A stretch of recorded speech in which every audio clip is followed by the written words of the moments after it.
was a breezy afternoon on Purple Shelf Farms, and the goat kids were out in the pasture, their tiny hooves tapping rhythmically on the soft earth.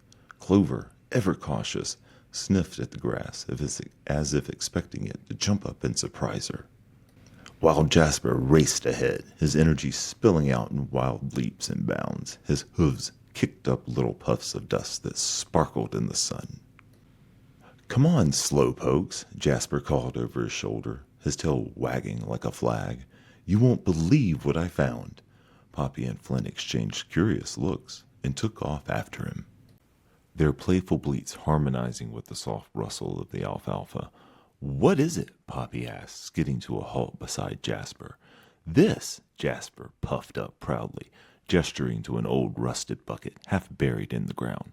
Its edges were jagged, and patches of moss clung to its sides, like it had been there forever. Flint's eyes lit up. "Let's see who can roll it the farthest. I bet I can beat all of you."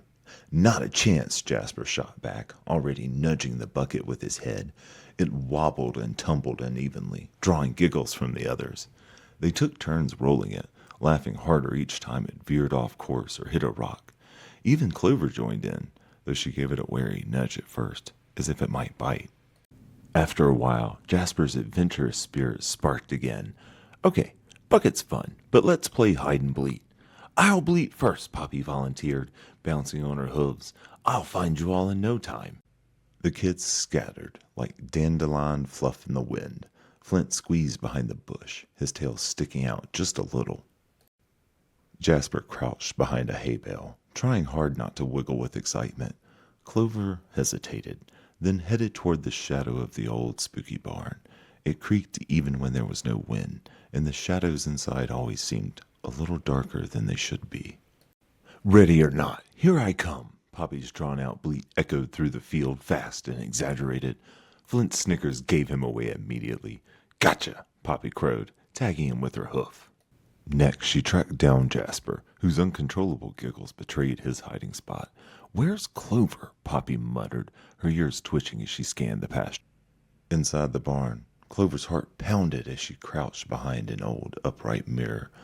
The glass was dusty and cracked, and most of it was hidden beneath a frayed, tattered sheet. A low growl of thunder rumbled in the distance, and the barn seemed to creak in response, its ancient timbers groaning. "Clover!" Poppy's bleat grew louder as she stepped into the barn. "I see you!" Clover stood, her legs stiff, but as she moved closer to Poppy, her reflection in the mirror shifted too. She froze.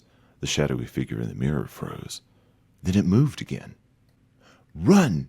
Clover's panicked bleat echoed off the barn walls.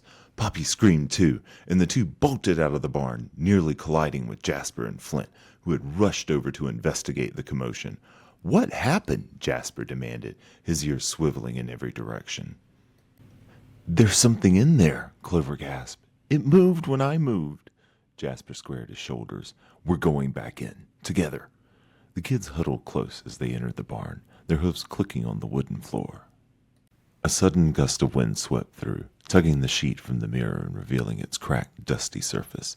"It's us," Jasper whispered, staring at the reflections. "That's what we look like." At first they were too startled to move, their reflections mimicking every twitch and tilt of their heads.